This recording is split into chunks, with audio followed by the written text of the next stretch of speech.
Welcome to the New Books Network.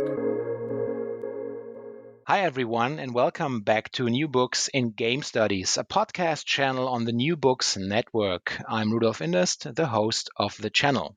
Today, we'll be talking to Adrian Hon, the author of You've Been Played: How Corporations, Governments, and Schools Use Games to Control Us All. Before we jump right in, though, I want to let you know that if you like our show, please leave us a 5-star review on Apple Podcasts or Spotify and share this episode with your friends. And now, back to the show. Warehouse workers pack boxes while a virtual dragon races across their screen. If they beat their colleagues, they get an award. If not, they can be fired. Uber presents exhausted drivers with challenges to keep them driving. China scores its citizens so they behave well, and games with in-app purchases use achievements to empty your wallet. Points, badges, and leaderboards are creeping into every aspect of modern life. In You've Been Played, game designer Adrian Hon is telling us how corporations, schools, and governments use games and gamification as tools for profit and coercion. These are games that we often have no choice but to play, where losing has heavy penalties. You've Been Played can be understood as an indictment of a tech-driven world that wants to convince us that misery is fun, and a call to arms for anyone who hopes to preserve their dignity and autonomy. Adrian, welcome to the show. Hi, great to be here. I wonder if you could begin the interview by telling us a bit about yourself, of course, including your favorite game and the one, or even the ones, you're playing right now. So I am currently CEO at a games company called Sixer Start, and we're best known for creating a smartphone fitness game called Zombies Run, which makes running in the real world more exciting. And I've been working in the games industry for about 14, 15 years now. Before that, I trained as a neuroscientist and experimental psychologist. So lots of different things. And of course, I also write about games. I've written this book and I write a column for Edge. My favorite game, I've played a lot of games that I enjoy. Really liked Civilization when I was younger as a teenager. Really liked Into the Breach. I think it was just a fantastic strategy game. The game that I'm playing right now is The Case of the Golden Idol, which is a kind of detective game. It's like a murder mystery in a way, which is similar, if you played it, to Return of the Obra Dinn, which I think is fantastic. So that's what I'm up to right now. I see. Well, I learned about your latest book while reading the latest issue of Edge, the Edge magazine, the British gaming magazine. How did you come to write You Have Been Played then? So, I've been working in gamification in the sense that I've been making games that have a non-entertainment purpose, I suppose, for many years. I've been working on Zombies Run for over 10 years now.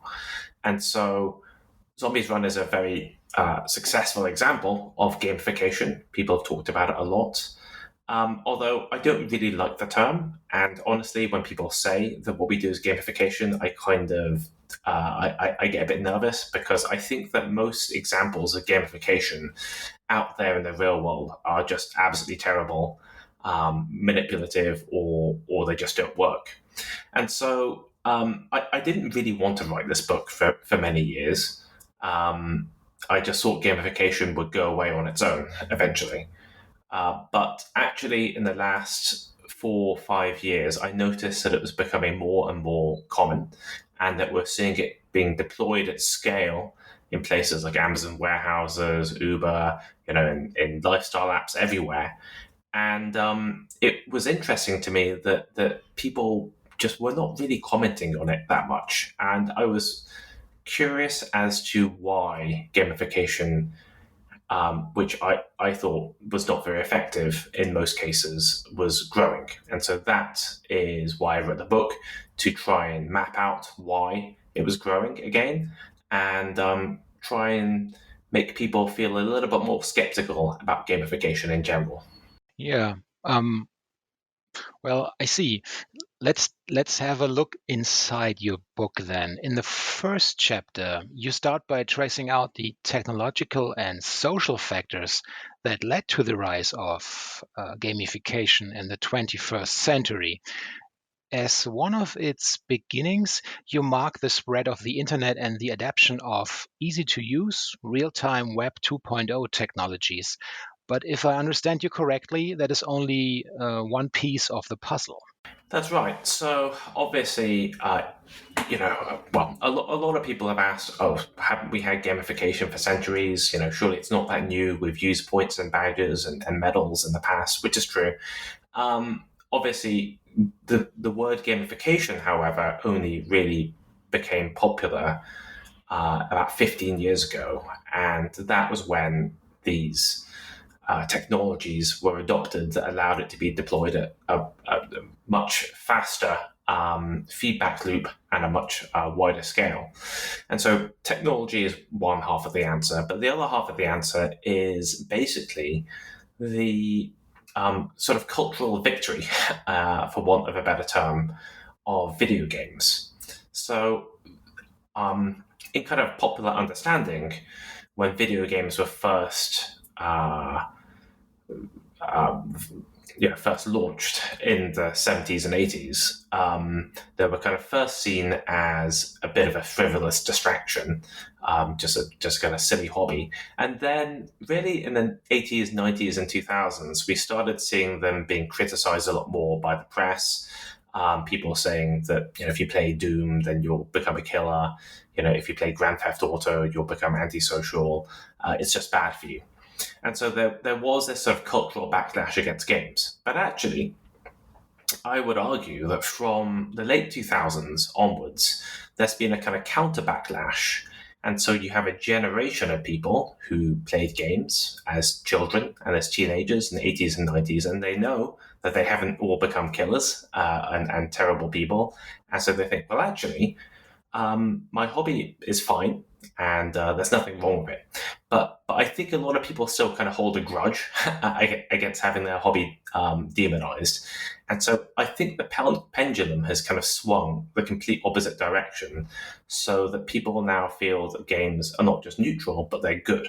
So you see a lot of headlines and see a lot of studies saying that games are good for you, and they effectively have no negative effects whatsoever. And they're good at making you, make friends or increasing your intelligence, all that sort of thing. And so gamification is not the same as video games, but it is closely linked. And so my argument is that as video games have become more praised within popular culture, so has gamification become more accepted. This particular consumer and lifestyle gamification you were just talking about is then closely examined in chapter 2. And this is where I found this one strong sentence that I actually would love to see printed on a hoodie or a t-shirt. And I quote here, "Gamification tells us that everything we find difficult or boring can be made easy." Please guide us through your thoughts here. Well, so I think in our modern culture, and you can sort of think about what the roots of this are. People feel that they need to keep improving themselves, right? So they need to become more efficient. As an individual, I should be improving my brand. I should be becoming more fit, more intelligent, learning skills, learning a new language, reading books. People have this long list of things that they feel they should be doing. And a lot of these things are quite hard to do. Obviously, it's not easy to learn a new language or to, necessarily to become fit. And so gamification has become this sort of motivational layer or this sort of layer of sort of not necessarily like in a bad way, but a behavioral control where apps promise that, okay, if you want to learn a language, we can make this easier. We can make this fun by turning it into a game. Now, I realize that, of course, this is what my own game says it does, Zombies Run. And I guess I would sort of make a distinction between different types of gamification here, where you see most forms of gamification will say, okay, well, let's say you're trying to learn a new language. It would give you 1 point for a correct answer, and it gives you an achievement badge for 100 correct answers. That would be a pretty traditional form of gamification. I would argue that that's actually not fun at all. It's pretty basic. Now, if you were trying to, if you were playing, I don't know, a live action role playing game or role playing game where you were discovering some new land and you had to learn a new language, gradually, that could be more fun depending on the person. So, it has become a tool that both is attractive to consumers because they believe that gamification can work and will make things more fun, but it's also attractive to companies because they know they can use gamification to increase engagement and increase profits from their apps. So people are oddly aligned in accepting gamification in apps. Yeah, and in the next chapter, you also show how gamification has amplified these exhausting technologically driven micromanagements of taxi and truck drivers or call center agents that began with actually Taylorism over a century ago. And since not every listener might be familiar with this specific term of Taylorism, maybe you could start a short dive into that chapter by explaining the similarities you have discovered. Well, Taylorism began with Frederick Winslow Taylor back in the late 19th century, and he was in America, and he was interested in trying to effectively increase the productivity of factories. And so, and this is a very kind of brief description of what he did, but he would go into factories with a stopwatch and just time how long it took workers to perform manual tasks. And he'd noticed that some people worked faster than others.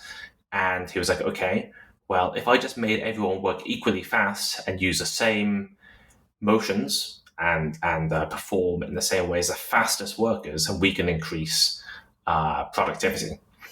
And so I think this is called scientific management. And obviously, from a basic point of view, of course, like there probably are better, faster and slower practices. But what Taylor did was try to be really systematic about measuring output and then rewarding or punishing workers based on their output. And that was that. Now that has happened in the past. It's not like it's a new thing, but it was sort of done more systematically and sort of timed and adopted more widely than a lot of other mechanisms before then. And so gamification is similar to Taylorism in that gamification in the workplace is similar to Taylorism in that it depends on measuring workers' performance and output and rewarding and punishing workers for working hard or working less hard. But unlike Taylorism, where your feedback might be, a letter that you get or a report that you get every week or maybe every day, gamification in the workplace gives you constant feedback through points and badges and progress bars all the time. And so there's a big difference between getting feedback constantly on your handheld device or through headphones or on your computer screens than it is getting it at the end of the day.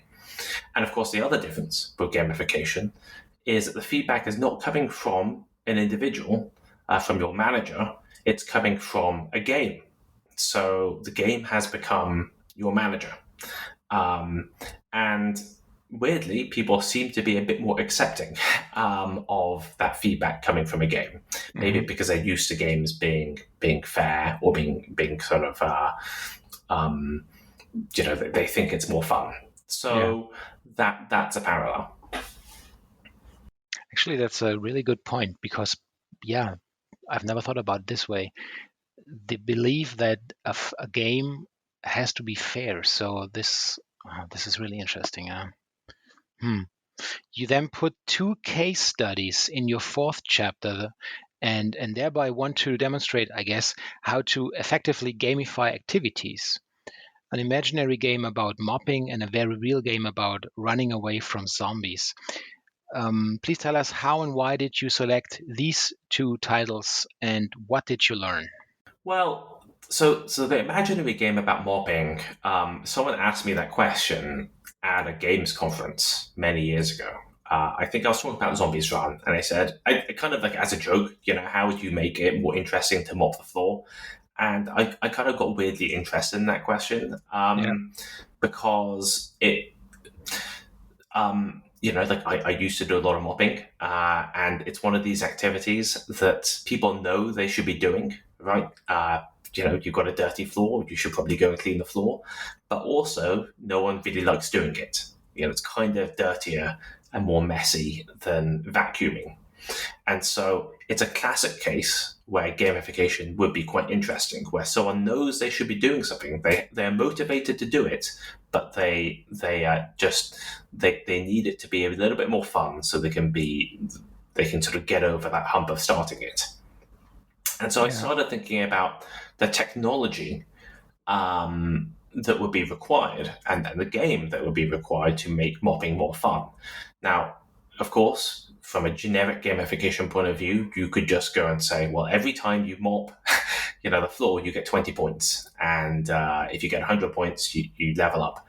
That's just not interesting. I mean, that doesn't make mopping any more fun, but it does give you some points. And so I thought, okay, well, what I want to do is try and make the act of mopping more fun. So if we remove all points, how can we make it so that when you're mopping, you're actually having fun? And so to cut a long story short, I thought, okay, well, what we want to do is really turn the mop into kind of like a game controller. You want to turn your floor into a game board so that the game can be aware of the cleanliness state of your floor. Because if it's just saying, well, we're going to give you like 1 point per minute of mopping, you could just go and cheat, right? That's not interesting. The game needs to know how clean your floor is. And so I argue that actually, in order to do this well, you would need cameras looking at your floor or some kind of heads-up display or augmented reality display, which we don't have yet. So the short answer is I don't think you can make mopping more fun until we have better technology. Yeah. Whereas running away from zombies, which is Zombies Run, my own game, I talk about how running, again, is an activity that a lot of people want to do, but they find it boring and painful, and they want it to be a bit more interesting. And so I talk about how a lot of people already, even 10 years ago, ran with their phones and they ran with headphones. And so they were used to doing that. But of course, when you're running, you can't really look at your screen of your phone. So you couldn't really do something like Pokemon Go if you're running around in the real world. You'd just be interrupting your running too much. And so that's where we came up with the idea for Zombies Run, which is an audio-only game that uses only your speed and your distance as an input. So it's a very, very simple game, but it's one that fits the shape of running as an activity really well. And so the point of that chapter really is to highlight the fact that every single activity is different, right? Running is very different from mopping. In fact, running is very different from cycling or from walking. And so if you want to make a game that makes these things more fun, you cannot simply take the running game and just transpose it to cycling. It's not really going to work. But a lot of game designers or a lot of companies are just too lazy, so they just can't be bothered doing that. And they'd rather just go use the same game design. So that's a problem that we have, I think. Yeah. I was also wondering if it could help somehow, because I was thinking about your mopping argument, so to speak, whether this kind of rebranding, calling this very specific activity as a form of so-called Zen game, Would that be a kind of solution for exactly this specific problem, or am I aiming in the wrong direction here? I'm not sure. I would need to sort of understand what a Zen game is a bit more. If you mean by sort of being in flow or something, I guess so. But I don't know. I'm sort of I think flow as a concept is kind of a bit overused, and so I don't know like how much it tells us about what the game should actually be like. So, but you know that is something that people say they get into when they're running. But you know, you only sort of get into a state of Zen or flow when I think you're sort of good at the game. And if you're not good at it, then you know that's a hard part. If people actually really like mopping, then you don't need a game to do that. Good point. Yeah. So yeah, of course. Yeah, you're right. Now, the gamification of games may sound strange at first to our listeners and even your readers, but in chapter 5, you do elaborate on exactly that. And I may quote: as video games have come to dominate the entertainment industry, companies are refining and repurposing game design concepts like achievements, trading cards, and loot boxes in order to maximize engagement and profit, even at the cost of enjoyment. yeah, so you know, even as companies have adopted ideas from the video games industry, like achievements and missions, the video game industry is reintroducing those ideas back. But you know, video games are all good video games are already fun, right? So if you're playing, Legend of Zelda, Breath of the Wild, or you're playing Civilization, you don't really doesn't really seem like it makes any sense that those games need to be more fun. Yeah. But essentially, you know, what we're seeing is a lot of games using gamification in order to grow profit. And sometimes that's done directly, and sometimes that's done indirectly. So, in terms of direct increase of profit, you'll see games use loot boxes or in-app purchases to basically to sort of get people used to paying more money. So they might go and encourage people to collect sets of armor, or they might make certain parts of the game so difficult or so tedious that you really need to go and buy extra equipment in order to complete it or to skip the grind. And so I'd argue that is a place where video games are essentially using gamification, using progress bars, using kind of like grindy missions, that sort of thing, to try and just make more money. But I think it also happens indirectly, where you have games that are just incredibly long. Games are already quite fun. So like Assassin's Creed is an example I use a lot, where like I quite like Assassin's Creed, but I stopped playing it some time ago because the games just got so long, actually. That, you know, they used to be 20 hours long, and now they're 80 hours long. Yeah, but the extra 60 hours, the extra 60 hours are not really like super fun for me. They're just like doing like sort of grindy quests to go and collect resources or walking around the place. Some people find that fun. It is true, but it is not terribly fun for me. And they're basically padding out their content with, again, essentially gamification, you know, just extra achievements, extra items to collect, extra missions to complete, in order to lengthen the gameplay time. And it is useful for companies to be able to talk about having a longer gameplay time, because gamers think still that a longer game is better than a shorter game. They do, right? It's good it's a good marketing technique. If you go and say, well, Assassin's Creed 15 is 80 hours long, people think, wow, that's really good value then. You know, like I'm getting more value out of that game than a game that's 7 hours long or 20 hours long. Obviously, that's just absolutely absurd. I mean, is a 10-hour movie better than a 2-hour movie? No one would think that, right? But people kind of think that with games for some reason. Well, some people think that for games. So there's that. But and some of these games also allow you to pay to skip the boring parts of the game. So that is a place where, you know, a lot of this filters back towards just trying to make more money. Yeah. Chapter 6 addresses gamification in its most authoritarian forms, including China's experiments with gamified social credit systems that aim to control citizens' behavior through rewards and punishments. I have to ask you this very bluntly then. Is this so different from what we go through every day without giving it such a name as social score now? Well, it depends. It depends where you live, really. In some cities in China, um, security cameras will check whether you're jaywalking, and government systems will check whether you volunteered or returned a book late to the library, and they will change your citizen score that will give you more rewards or punishments. I'm not Hmm. aware of other countries doing that. Right, Yeah. I don't think other countries do that, so it's not exactly the same.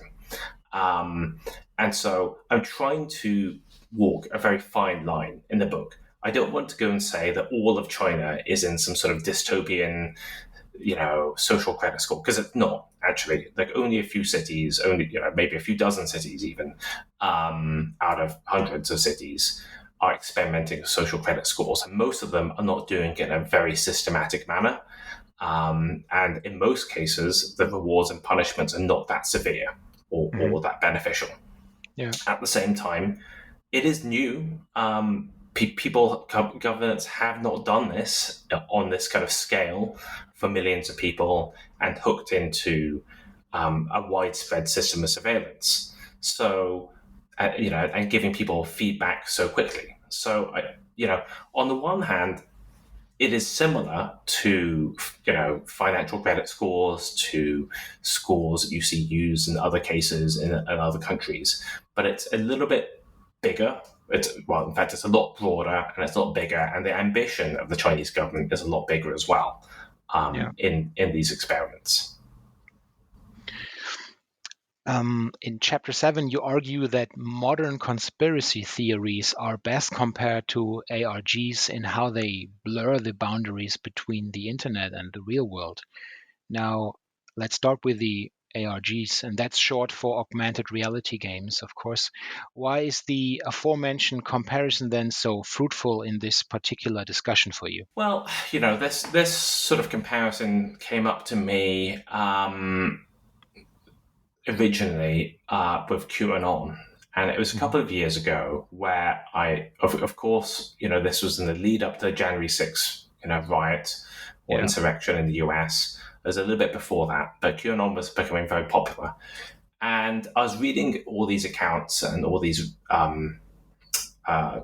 just reports about people who are into QAnon.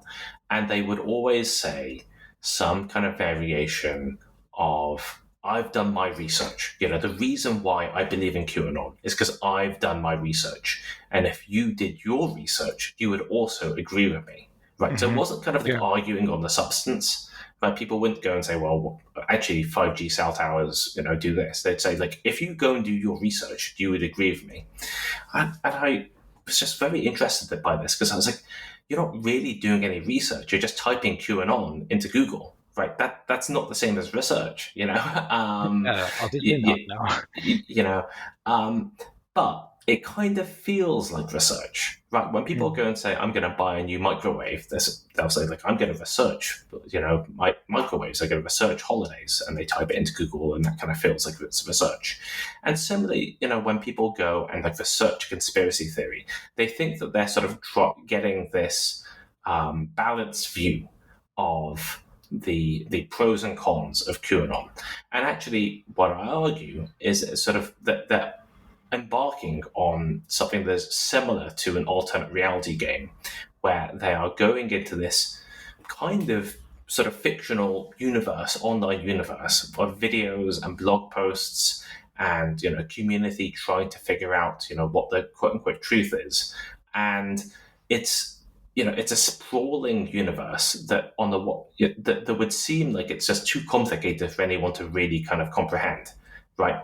So in the as opposed to watching Fox News or some TV news network where someone's just telling you a bunch of like conspiracy theories, it would seem like it's actually more difficult to get into a conspiracy theory online than it would be to just read a book. But actually, my argument is it's more fun to do it proactively. It's more fun to feel like you are discovering it, that you are doing your research. It feels like you've earned it, and it's more fun to talk to strangers and talk to online communities about what you found. So that is the comparison with alternate reality games, which is a genre of game which is similarly kind of sprawling and similarly takes place over websites and emails and newspapers and phone numbers in the real world. And on the one hand, you say, well, surely alternate reality games are just too complicated to play versus picking up your phone and playing Candy Crush, which is true. They're not as popular, but when people get into it, it is actually kind of fun to play something complicated because you feel like you've earned it and you are, your skills are valued. Yeah. You also explore how financial markets, terrorism, social media, consumerism, and even dating have become gamified, and how the picture of the world as game is shaping our very behavior, right? Yeah, so a lot of applications and a lot of parts of our world are becoming explicitly gamified. So if you use a lot of financial trading apps, if you use social media, you will see things that look very much like gamification. With points and favorites and retweets numbers and that sort of thing, and you'll see loyalty programs and frequent flyer miles, and people treat these like games, and I'm not just saying that. If you look at people discussing how they try and maximize air miles, they will talk about it as if it were a video game. And this is where the lines are being kind of blurred a bit, because sometimes these apps are not being designed explicitly with gamification. I mean, sometimes there are, but people are treating them like they are games. But people are treating social media like it's a game, and people treat politics like it's a game, and financial markets as well. They just want to see the line go up, and they want to see their score go up. And I think people, like I've seen some people say, "Well, that's not new," and it's like I guess it's not new. People have always talked about war as a game and things like that, but it has become the dominant metaphor in how we believe the world works, right? Yeah. And so you'll see people talking about NPCs. Oh, you're just an NPC. You're a non-player character. I don't need to think about what you think. Yeah. People talk about, oh, this person's OP, overpowered. This person's using hacks. This person's cheating. It's not fair. It's not a level playing field. And so it's a weird place where it's a kind of like a feedback loop where people are treating the world like a game, but also the world kind of is designed like a game. More parts of the world are designed like games, so it's not so conspiratorial to think that way.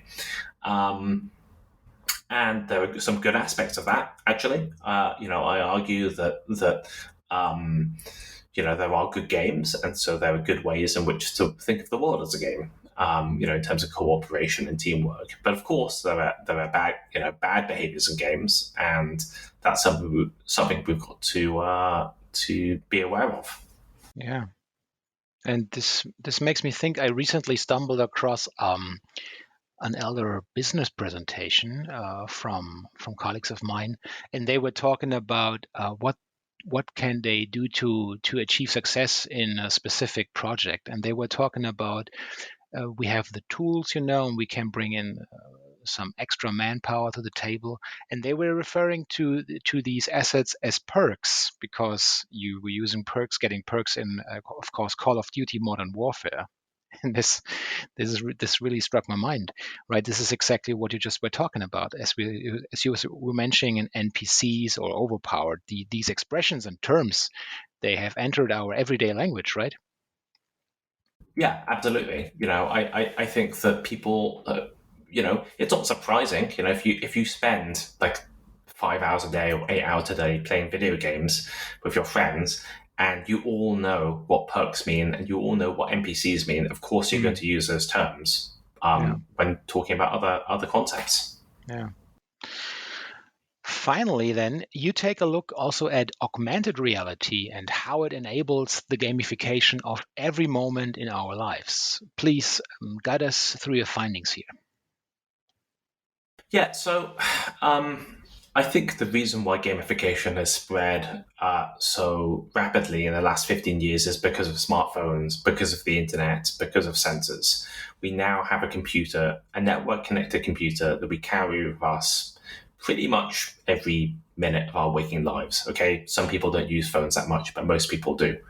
And so that has enabled gamification to seep into more aspects. If you went back 30 years ago, you couldn't really gamify like walking or running as much because we just didn't have the sensors to track how fast and how far you'd run. Certainly not in a way that would compare your performance to other people's performance. But now, of course, we have internet-connected smartphones with GPS tracking. Now, that said, there's still a lot of things that smartphones cannot track, right? Smartphones cannot look at what you're looking at. They can't really see what you're doing most of the time. My argument is that augmented reality displays accomplish two things. Firstly, they are able to see what we see.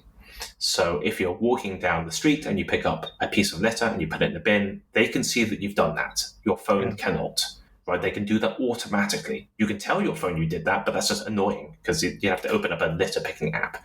No one wants to do that, right? So it's able to see that. But at the same time, it's also able to provide feedback to you because it's a display. So it's a camera and it's a display at the same time. And that enables the gamification of more or less everything, right? Anything you can see, you can now gamify. So, like I say, you could gamify picking up litter. You could gamify graffitiing. You could gamify, conversations. You could gamify anything you want. And so the surface area of activities and the world that could be gamified just expands massively with heads-up displays. And that's obviously scary because you can do that in bad ways. If you've watched Black Mirror, well, that looks scary. It's also exciting because you could then gamify mopping, and that makes mopping more fun. And I think this is it's a weird situation where a lot of tech companies are obviously pouring billions of dollars a year into augmented reality and virtual reality. That is what Facebook, Meta is doing, Apple is doing it, Microsoft are doing it. And so I think a lot of people are a little bit like cynical and skeptical about augmented reality, which makes sense because we keep on being told it's around the corner and it never seems to arrive. Yeah. But when it does arrive, it's going to make the changes that have come with the internet and smartphone look like nothing at all. And gamification is going to be a big part of that.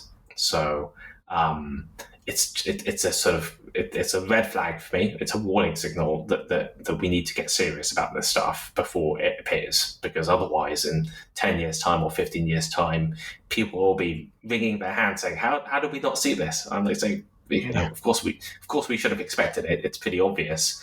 But I think for some reason people underestimate the spread and the power of gamification, or the way in which gamification is used to try and manipulate behavior.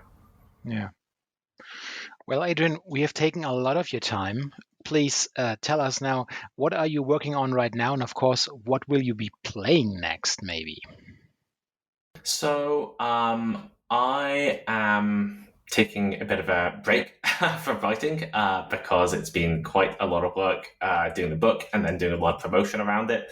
I've been doing a lot of essays and things related to the book.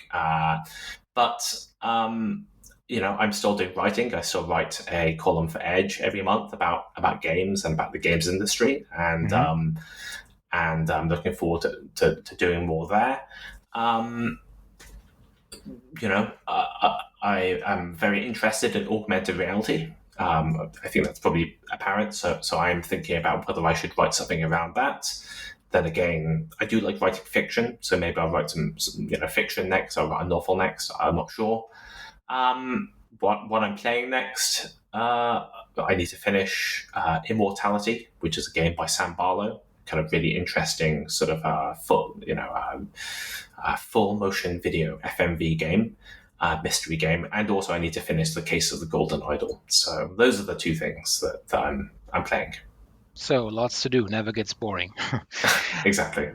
I want to thank you for being on the show today, and I really enjoyed it. So take care and goodbye. Great to be here. Thank you. So, dear listeners, I hope you liked this episode. If you are an author and or an editor in the field of game studies, game research yourself, and want to talk about your latest publication, please do not hesitate to contact me. To get in touch, please send me a message on social media. You will find me under Rudolf Inderst almost everywhere. Take care and goodbye.